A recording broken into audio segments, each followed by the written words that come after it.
Hello everybody, Dr. John here, just doing a stress test on a install. So we've got two GE air conditioners with the servo. We're only running one of them, right around 1500 watts load. Solar's bringing in on the right 760 watts. Battery started out full. I suppose it's been running for about 20 minutes. We'll see how long it goes. I started at 11:15 this morning. Quick look at the inside of the Game Changer Pro.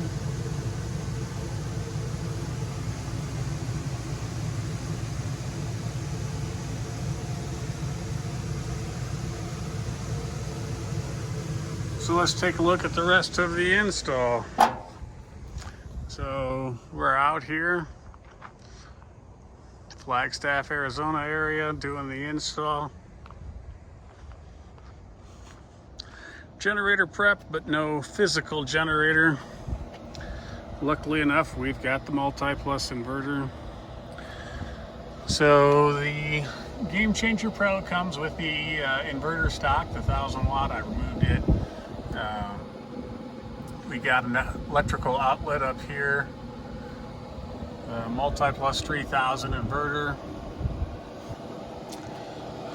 We had to do a little configuration to get everything to fit. The transfer switch had to get relocated up higher to get the multi-plus to fit underneath. Still had room for the progressive surge protector. That's on shore only.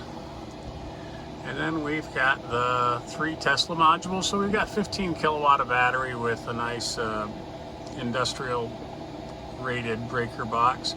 So we've got a main disconnect on the breaker box, as well as everything else inside. So the bottom one is a 24 volt power supply. And then the converter supplies the duct breaker up is the 12 volt. And then we've got a breaker in between the charge controller and the battery, and between the panels and the charge controller itself. Let's see if I can't get in here and get a better picture. So it's a 150/45 charge controller. In the back, we've got the converter over there. We'll get a better look at it later.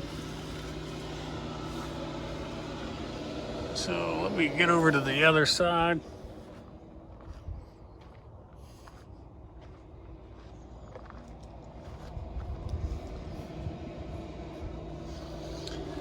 So maybe it's a little easier to see. We've got the battery monitor, we've got the main disconnect with the other breakers as well. A lot of the components that ATC put up on the ceiling of the Game Changer are removed. Don't really need those. Customer will be plugging the hole in the floor. He's got a better chance of doing that with the correct equipment, better than I do. And then lastly, let's take a look through the fuel door. So this gives a nice display of how open it is once we get rid of that cable that usually runs across the floor. Gives you a whole lot more storage capacity up front. So that's sort of the gist of the install.